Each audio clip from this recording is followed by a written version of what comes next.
Guys welcome you all to my channel SSC smart classes. Biology की मैं आपको जो है वो प्रिपरेशन करवा रहा था। और बायोलॉजी के आपने देख लिया होगा, चाहे आपका सीएचएसएल का एग्ज़ाम हो चाहे सीजीएल का एग्ज़ाम हो, सिर्फ कॉन्सेप्चुअल क्वेश्चन पूछे जा रहे हैं। ये जो मैंने बुक डिज़ाइन की है बिल्कुल एग्ज़ाम ओरिएंटेड बुक है। मैंने 4 बुक आप लोगों के लिए प्रिपेयर की हैं। अगर आपने वो चारों बुक ले ली तो एग्ज़ाम में कोई क्वेश्चन आप स्किप नहीं करके आओगे। इकोनॉमिक्स, हिस्ट्री, ये बायोलॉजी और ये चौथी आपकी कंप्यूटर साइंस होगी।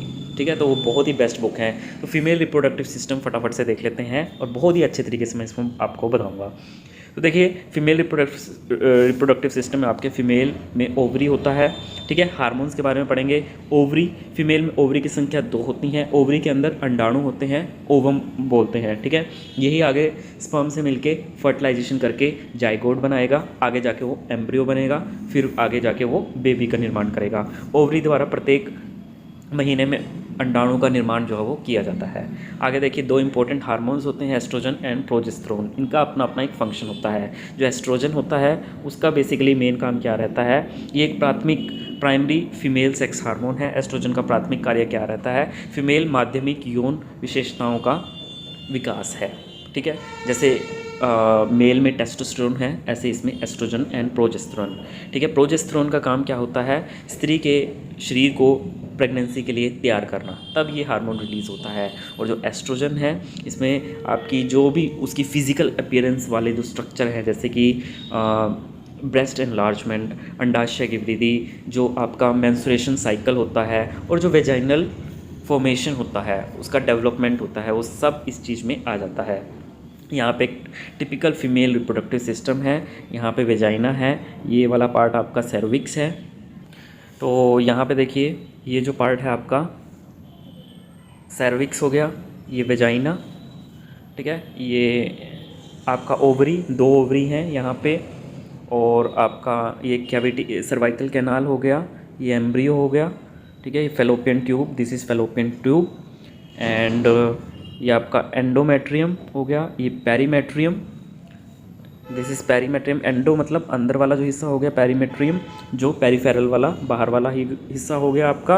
And this is cervix and this is vagina, this is embryo, this is uterus. ये आपका यूट्रस जहाँ पे आपका बेबी रखा होता है, जहाँ पे आपकी ये जो प्लेसेंटा होती है वो यहाँ पे बनती है।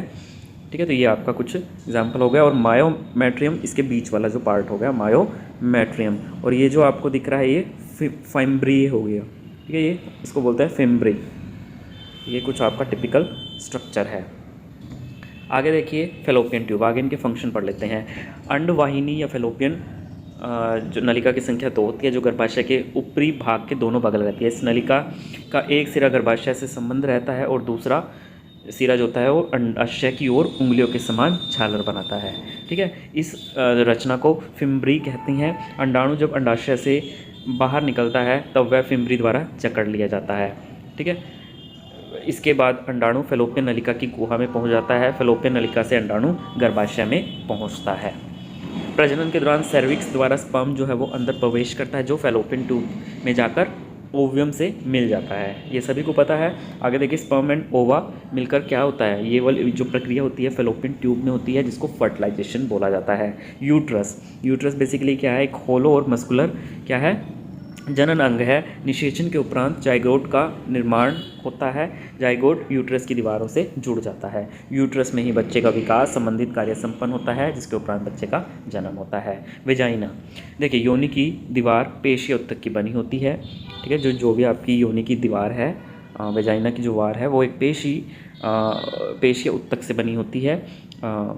योनि का एक सिरा मादा जनन छिद्र के रूप में बाहर खुलता है। अगर मैं इसकी एक्सटर्नल एनाटॉमी की बात करूं तो इसका एक हिस्सा जो होता है, एक सिरा जो होता है वो मादा जनन छिद्र के रूप में बाहर खुलता है, तथा दूसरा सिरा पीछे की ओर गर्भाशय की ग्रीवा मतलब सर्विक्स से जुड़ा रहता है। ये यहाँ पे आप देख सकते हैं, ये सर्विक्स से आपका क्या हुआ है, ये जुड़ा हुआ है। ठीक है, एक हिस्सा तो आपका जो होता है वो छिद्र के रूप में बाहर खुलता है, दूसरा जो होता है ना वो सर्विक्स, इसके पीछे सर्विक्स से जुड़ा होता है। यह सेक्स के दौरान योनि में लिंग का प्रवेश कराने का रास्ता प्रदान करता है। ठीक है, और ये बेसिकली करता क्या है, ठीक है, जो पेनिस है उसको एंट्री प्रदान करता है और बच्चे को जन्म देने के लिए बर्थ कैनाल का कार्य करता है। देखिए, आपने एक चीज़ पढ़ी होगी कि जो भी कुंवारी कन्याएं होती हैं उनकी वजाइना के मुख पर पतली झिल्ली के समान एक पर्दा होता है, इसको हाइमन बोलते हैं। ठीक है, कई बार क्या होता है लैंगिक संपर्क, देखिए 3 चीज़ें से हाइमन टूटती है। ठीक है, अब ऐसा ज़रूरी नहीं है कि अगर किसी फीमेल ने पहले इंटरकोर्स किया है, ठीक है, शादी से पहले इंटरकोर्स किया है, ठीक है, तो ही उसकी हाइमन टूटेगी, नहीं, ये हाइमन काफ़ी तरीक़ों से टूट सकती है, बिकॉज एक बड़ी पतली सी झिल्ली होती है और फिर इसमें से ब्लड भी निकलता है। ठीक है, या तो सेक्सुअल इंटरकोर्स हो तब ये टूट जाती है, या फिर शारीरिक परिश्रम आप करते हो, फिर व्यायाम से भी ये झिल्ली जो है वो टूट जाती है। ज़रूरी नहीं है कि सेक्सुअल इंटरकोर्स करने के बाद ये झिल्ली जो है वो टूटती है। ठीक है, आई होप इतनी चीज़ समझ में आ गई। आगे देखिए stages of reproduction, gametogenesis, insemination, fertilisation, zygote formation, implantation and gestation. Gestation basically वो पीरियड है जब एक बच्चा जन्म ले रहा है, मतलब अंदर जो उसकी सेल्स होती हैं वो फर्दर डिवाइड होकर अलग अलग स्टेजेस बनाती हैं, जिसमें आपकी अलग अलग जर्म्स लेयर बनती हैं, मीजोडर्म, एक्टोडर्म एंड एंडोडर्म, जो आगे अलग अलग बॉडी पार्ट्स जो हैं वो फॉर्मेशन करती हैं। तो गैमेटोजेनेसिस जो होता है वो बेसिकली क्या करता है, देखिए नाम से पता चलता है, गैमेट्स मतलब स्पर्म एंड ओवा, जेनेसिस मतलब किसी चीज़ का जनन होना, तो युग्मक कोशिका का निर्माण होना। मेल में स्पर्म बनेगा, फीमेल में क्या बनेगा, अंडाणु बनेगा। कौन से प्रोसेस के द्वारा बनता है, मैं ऑलरेडी डिस्कस आपको करवा चुका हूँ, ये बनता है मियोसिस। ठीक है, ये मियोसिस के प्रोसेस के द्वारा बनता है।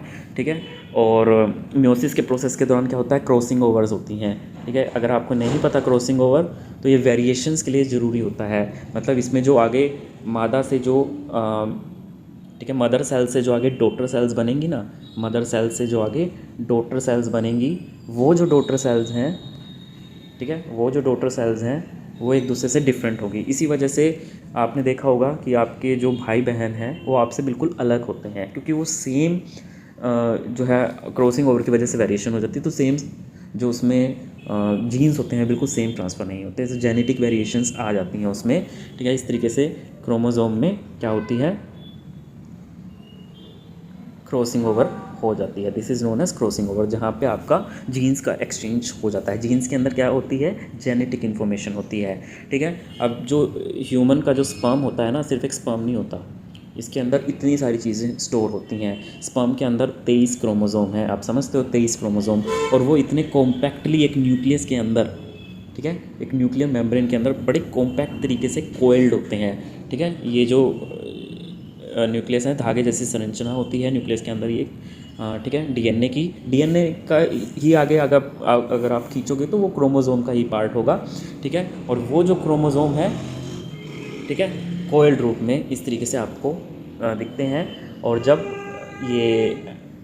जब आपका cell is going to be divide, तो ये अरेंज हो जाते हैं, ताकि मतलब इनका अलाइनमेंट बिल्कुल वो हो जाता है, एक फिक्स अलाइनमेंट हो जाता है, ताकि क्रॉसिंग ओवर हो सके, ताकि एलील्स का जो एक्सचेंज है आपस में, ठीक है, वो प्रॉपर तरीके से हो सके।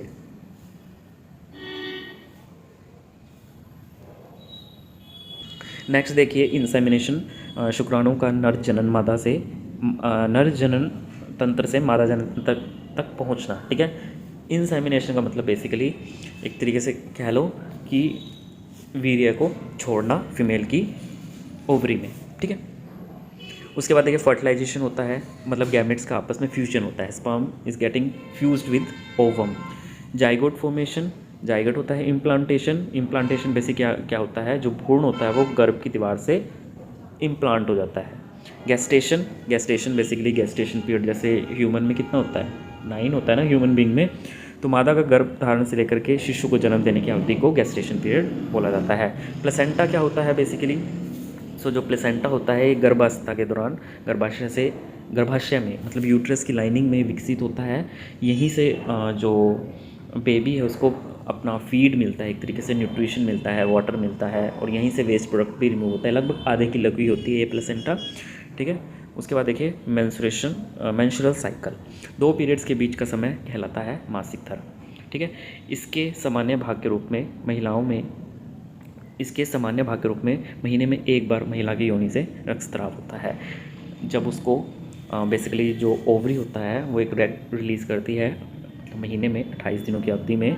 ठीक है, क्योंकि अगर वो फर्टिलाइज नहीं होता तो वो बाहर निकल जाता है रक्तस्राव के रूप में। ठीक है, प्रत्येक महिला के प्रजनन काल में 12 से 13 मतलब 12 से 13 से 45 से 50 ये एज ग्रुप है, तो वो गर्भावस्था को छोड़ करके, ठीक है,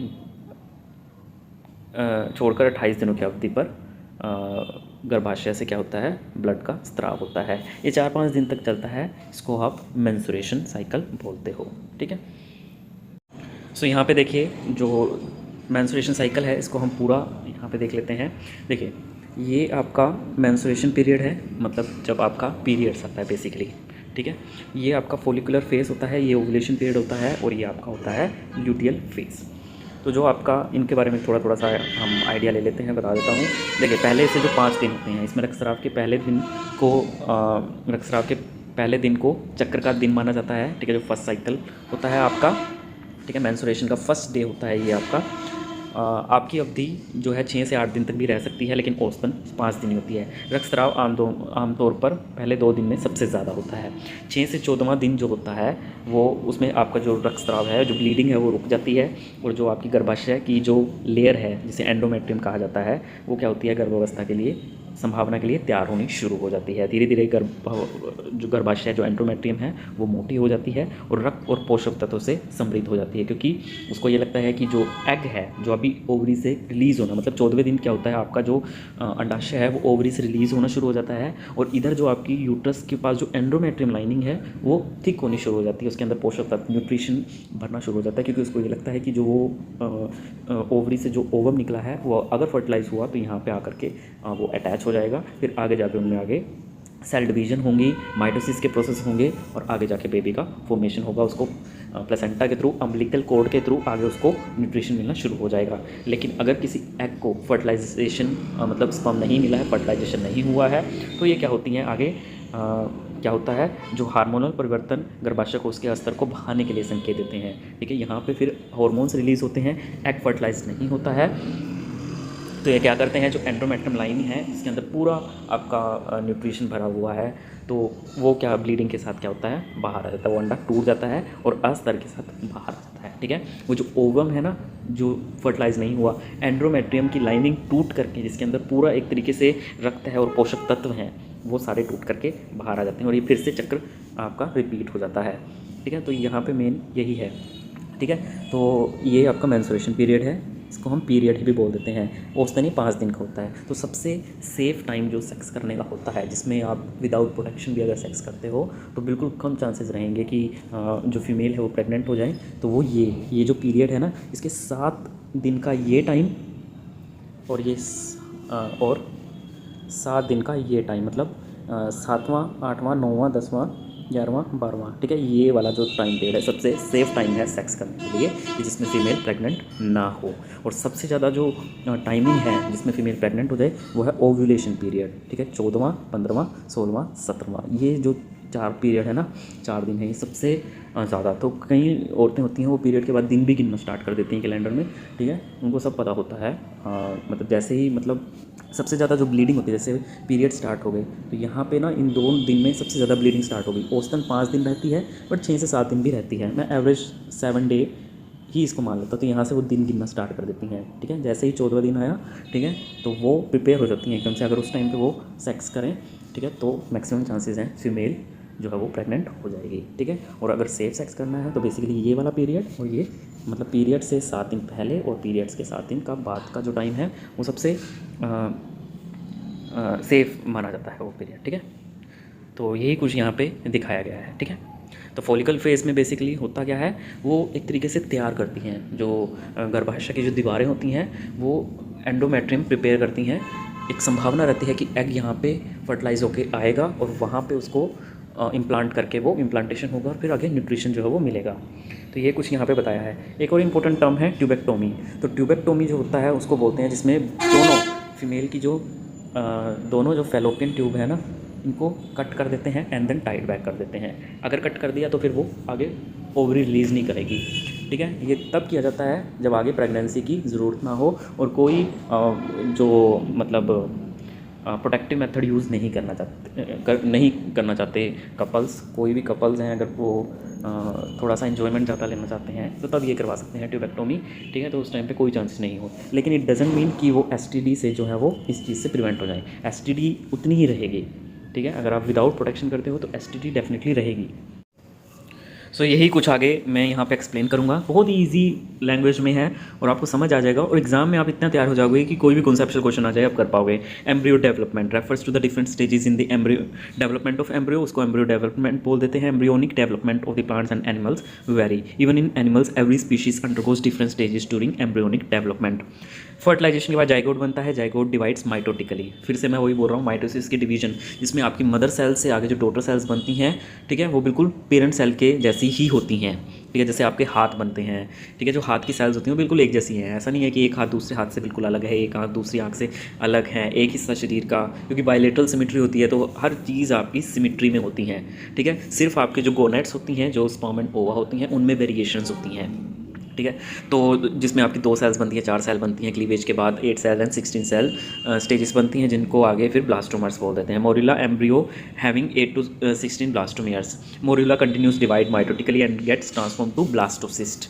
मैं एक बार दिखा देता हूँ, डायग्राम में समझा देता हूँ। एक बार ना ये टिपिकल स्ट्रक्चर आप समझ लीजिए। देखिए सबसे पहले एग होता है, जोना पेल्यूसिडा बनी, ठीक है, स्पर्म एंड ओवा आपस में मिले, ठीक है। जोना पेल्यूसिडा का फंक्शन मैंने बता दिया, ठीक है, जो ह्यूमन स्पर्म को छोड़कर के बाकी जो अदर स्पीशीज के स्पर्म है उनको रिजेक्ट करता है एंड अवॉइड पॉलीस्पर्मी, मतलब एक से ज़्यादा स्पर्म एंटर ना कर पाए, ये इंश्योर करता है। उसके बाद सेल क्या होता है, क्लीवेज होता है, सेल में क्लीवेज होने के बाद डिवाइड होता है। सेल का साइज उतना ही रहता है बट क्लीवेज होती हैं, आगे इनमें डिफ्रेंसिएशन होता है। सेल जो है 16 स्टेज सेल बन जाती हैं, ठीक है। 16 स्टेजेस सेल बनने के बाद 3 से 4थे दिन ये फर्टिलाइजेशन के बाद काम होता है, इसको मोरिला बोलते हैं। मलबरी स्ट्रक्चर जैसा होता है। आगे सेल में क्या होता है, कॉम्पैक्शन होता है, मतलब अंदर ही अंदर सेल डिवाइड हो रहे होते हैं, लेकिन साथ में सेल डिफ्रेंसिएशन भी होता है, ठीक है। मतलब यहाँ पे आगे सेल डिफ्रेंसिएशन होता है। सेल डिफ्रेंसिएशन का मतलब ये जो सेल डिवाइड हुई हैं अंदर ही अंदर, ठीक है, ये आपस में एक दूसरे से अलग दिखने लगेंगे। मतलब कुछ सेल तो बिल्कुल ऐसे स्ट्रक्चर बिल्कुल पेरिफेरी के पास आ जाएंगी, जोना पेल्यूसिडा के पास, ठीक है, और जो अंदर वाली सेल है जो पेंसिल से आपको दिख रही हैं, ठीक है, ये अलग रह जाएंगी। जो बाहर वाली जो सेल्स होती हैं ना, इनको ट्रोफोब्लास्ट बोलते हैं, ट्रोफोब्लास्ट, ठीक है। अब ये जो ट्रोफोब्लास्ट होता है, ब्लास्ट मतलब कैविटी एंड ट्रोफो मतलब फीड, ठीक है, मतलब फीड करने के लिए कैविटी बनाएंगे। यही आगे जो ट्रोफोब्लास्ट है ना, ये प्लेसेंटा बनेगा आपका। प्लेसेंटा जो कि लगभग आधे किलो की होती है, ठीक है, ये न्यूट्रिशन प्रोवाइड करता है, वेस्ट रिमूवल के लिए हेल्प करता है, और आगे यही अटैच होता है यूट्रस से, और किसके थ्रू होता है, अम्बिलिकल कोड के थ्रू। आगे फिर आपका एम्ब्रियोब्लास्ट बनता है, मतलब ये जो अंदर वाले जो सेल्स होती हैं ना, यहाँ पे जोना पेल्यूसिडा डिसअपियर होना शुरू हो जाता है, कि उसका काम खत्म हो जाता है, क्योंकि एग को स्पर्म मिल चुका है, तो पॉलीस्पर्मी का भी कोई रोल नहीं रह गया, सेल आगे डिवाइड हो चुका है, ठीक है। तो इनर मास सेल इसको एम्ब्रियोब्लास्ट बोलते हैं, ठीक है। ये एक साइड पे आ जाते हैं, ठीक है, ये एक साइड पे आ जाते हैं, जोना पेल्यूसिडा डिसअपियर हो जाती हैं, और ये वाली जो जगह है ना, इसको ब्लास्टोसील बोलते हैं। सील का मतलब कैविटी होता है, ठीक है, कैविटी होता है, और यहाँ पे ये जो जगह है ना, ये खाली रह जाती है, ठीक है, ये खाली रह जाती है। तो ये बेसिकली करेगा कि 4थे से 5वें दिन होता है, ये बेसिकली एक तरीके से कुशन लाइक स्ट्रक्चर प्रोवाइड करता है, ठीक है, ब्लास्टोसिल, ये 4थे से 5वें दिन होता है। उसके बाद आगे ये जो सेल होती है ना, जो आपको दिख रही है, जो एक साइड में आ गई हैं, ये फर्दर आगे क्या करती हैं, देखो एक तो ये वाली कैविटी बनी, दिस इज कैविटी C1, ठीक है, और एक यहाँ पे 2 कैविटी बनेंगी, मतलब यहाँ पे जो सेल, यहाँ पे ये जो आपको दिख रहे हैं ना इनर मास सेल, ठीक है, ये फर्दर डिफ्रेंशिएट होंगे। डिफ्रेंशिएट होने के बाद, ठीक है, मतलब एक तो आपको यहाँ पे 2 लेयर बनाएंगी। 2 लेयर कौन सी, एक तो ऊपर पेंसिल वाली जो आपको दिख रही है, पेंसिल वाली, ठीक है, इसको बोलते हैं एक्टोडर्म। नीचे वाली जो है वो एंडोडर्म, ठीक है, ये जो रेड वाली है ये एंडोडर्म होगी, और उनके बीच में जो होगी वो मीजोडर्म होगी। दिस इज़ अ गैस्ट्रुला, ठीक है, गैस्ट्रुलेशन इसको हम बोलते हैं, इस स्टेज को गैस्ट्रुलेशन बोलते हैं। यहीं पे आगे आपकी 3 लेयर्स बनती हैं, और यही 3 लेयर्स फाइनली आपकी क्या बनाती हैं, डिफरेंट बॉडी पार्ट्स बनाती हैं। जैसे एक्टोडर्म जो आपकी होगी ना, ठीक है, जो आपकी जो एक्टोडर्म है, ठीक है, इसका अलग फंक्शन होगा। ये भी क्वेश्चन आपसे एग्जाम में पूछ ले सकता है, मैं आपको दिखा देता हूँ। सो यहाँ पे देखिए, the inner cell mass of blastocysts forms embryo, ठीक है, वो एम्ब्रियो बनाता है। Blastocyst differentiate further to embryonic and extraembryonic tissues. The implantation completes at second week. The blastocyst is a cluster of dividing cell made by a fertilized egg. It is an early stage of embryo. Blastocyst forms about 5 to 6 days after the sperm fertilize an egg.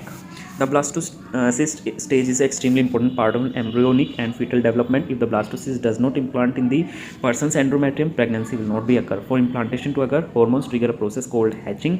ठीक है, एक hormone भी trigger होता है। मैंने इस दौरान आपको बताया था ना कि एक हार्मोन भी यहाँ पर रिलीज़ होता है, जो कि आदेश देता है वहाँ पे जो एंड्रोमेट्रियम में प्रिपेयर हो जाती हैं उस यूट्रस को रिसीव करने के लिए, सॉरी उस यूट्रस पे अटैच होने के लिए, जो आपका जो फर्टिलाइज जो ब्लास्टोसिस्ट आता है, जो मतलब एक एग जो फर्टिलाइज हो चुका है स्पर्म से, और आगे उसमें काफ़ी सारे सेल डिवीजन हो जाते हैं, तो वो ब्लास्टोसिस्ट जो है होता है हैचिंग का प्रोसेस होता है इम्प्लांटेशन को आकर करने के लिए, hormones trigger process called hatching. तो हैचिंग जैसे होता है ना एक अंडे से बाहर निकलना, तो उस तरीके से हैचिंग होता है। Blastocyst shed is clear outer membrane. अब यहाँ पे इसकी जो आउटर मेम्ब्रेन होती हैं ये क्लियर होने लगती हैं। Hatching occurs 1 to 3 days after a blastocyst enters the uterus. Next, cell on the outer layer of the blast attached to the outer layer of endometrium. They release a sticky protein called L-selectin. यहाँ पे ना इसको attach होने के लिए endometrium के wall पे एक ये प्रोटीन स्पेशल काइंड का रिलीज करता है, sticky protein L-selectin, which binds with substance in their endometrium. These outer cells eventually become the fetus. Cell in the inner layer of blastocyst implant more deeply in the endometrium. These cells from the placenta, जिसको हम trophoblast finally आपको बोल देते हैं, letter firms placenta, ठीक है, तो which carries oxygen and nutrients to the developing foetus, ठीक है। नेक्स्ट देखिएगा the interdigitated chronic villi of trophoblast and uterine cells forms the placenta, which is the connection between mother and the growing fetus. Placenta लगभग आधे kilogram की होती है, provide nourishment and oxygen to the embryo and helps in removing carbon dioxide and waste produced by the embryo. It also acts as an endocrine gland and secretes various hormones like human HCG, it's human chronic gonadotrophin, oestrogen, progesterone for the maintenance of pregnancy. Pregnancy को maintain करने के लिए endocrine gland की तरह ये act करता है और काफ़ी सारे हार्मोन्स रिलीज़ करता है, जैसे oestrogen, progesterone and HCG, human chronic gonadotrophin. Gastrulation start in the 3rd week. The inner cells of the embryo start differentiate into 3 germ cells, which is ectoderm, endoderm and mesoderm, and these cells transformed and get differentiated to tissues and organ. यहीं से आगे tissues and organs आपके बनते हैं, like nerves, blood, muscles, bone, digestive tract etcetera. ये थोड़ा सा पूछा जाता है एग्जाम में, एग्जाम पॉइंट ऑफ व्यू से बहुत इंपॉर्टेंट है। Ectoderm, it's the nervous system, brain, spinal cord, epidermis, hair, nails, ये एक्टोडर्म ही बनाती है। मीजोडर्म आपका circulatory system, notochord, bone, kidney, gonads, connective tissues, muscles, ये बनाती हैं। एंड एंडोडर्म आपकी बनाती है internal organ, stomach, liver, pancreas, bladder, basically जो ऑर्गन्स होते हैं ना, ठीक है, वो बनाती हैं, जैसे स्टमक हो गया, लीवर हो गया, पेनक्रियास, ब्लैडर, लंग, गट लाइनिंग, इंटरनल ऑर्गन, ये सब कौन बनाता है? एंडोडर्म बनाता है। तो ये इंपॉर्टेंट है, एग्ज़ाम में पूछा जाता है। आगे लास्ट और देख लीजिए, एक 2 चीज़ आपने सुनी होंगी, एक IVF का प्रोसेस और एक ICSI का। ये मैंने आपको बता दिया ऑलरेडी। जो IVF का प्रोसेस होता है, इसमें आपका क्या होता है, एग और स्पर्म को जो है वो एक्सटर्नली फर्टिलाइजेशन करवाया जाता है, ठीक है। इसमें क्या होता है, 8 से 15 एग यूजुअली रिट्रीव किए जाते हैं from the follicle by using fertility drug to stimulate ovary, ठीक है। मतलब आपके क्या है, एक फर्टिलिटी ड्रग का भी यूज़ किया जाता है, ठीक है, ताकि ओवरी को स्टिमुलेट करे कि वो ओव्यूल्स रिलीज़ करे, और 8 से 15 एग जो है वो रिलीज़ किए जाते हैं। IVF प्रोसीजर के दौरान ये एक परखनली में या फिर एक टेस्ट ट्यूब में बेसिकली स्पर्म को फर्टिलाइज़ कराया जाता है इन पेट्री डिश। तो इसमें क्या होता है, आपका जो स्पर्म का सिलेक्शन होता है वो हमारे द्वारा नहीं होता, ठीक है। मतलब स्पर्म जो होते हैं वो नेचुरल तरीके से इसमें फर्टिलाइज़ कर रहे हैं, ठीक है। क्योंकि देखिए मैंने आपको बताया ना कि जो ओवा होता है, ठीक है, इसके बाहर एक लेयर होती है जिसको जोना पेरिस्विटा बोलते हैं। यही डिसाइड करता है कि कौन सा स्पर्म जो है वो अंदर आना चाहिए, किस क्वालिटी का आना चाहिए, वही डिसाइड करता है। तो मतलब ये नेचुरल सिलेक्शन है। लेकिन ICSI में इंट्रा साइटोप्लाज्मिक स्पर्म इंजेक्शन, ठीक है, इसमें एक स्पर्म को ही आपने लिया, मतलब आप ही डिसाइड कर रहे हो कि वो स्पर्म कौन सा है, ठीक है, और उस स्पर्म को जोना पेरिस्विटा के अंदर आप ही ट्रांसफ़र करते हो इस इंजेक्शन के थ्रू। ये माइक्रोस्कोप की मदद से होता है, बिल्कुल माइक्रो नीडल होती है, फर्टिलाइजेशन के लिए ये यूज़ की जाती है और उसको फ्यूज़ करवाया जाता है। कह लीजिए कि इसमें आपको पता होता है, ठीक है, इस प्रोसेस में आपको पता होता है कि स्पर्म जो है वो कैसा है, X क्रोमोसोम लेके आ रहा है या Y क्रोमोसोम लेके आ रहा है, क्योंकि फीमेल में तो XX क्रोमोसोम्स होते हैं, और ये फाइनली आगे फर्टिलाइजेशन हो जाता है। आगे इसके जो MCQ हैं ये मैं आपको बाद में करवाऊँगा, ठीक है। जैसे निम्नलिखित में से कौन सा महिला रिप्रोडक्टिव सिस्टम का पार्ट नहीं है, इट्स ये ओवरी, वेजाइना, यूट्रस एंड शुक्रवाहिका। सो शुक्रवाहिका नहीं होती, वास डिफरेंसन नहीं होती, ठीक है। ये बाद में करवा दूँगा। वीडियो अच्छी लगी तो प्लीज़ लाइक शेयर सब्सक्राइब ज़रूर कीजिएगा। धन्यवाद।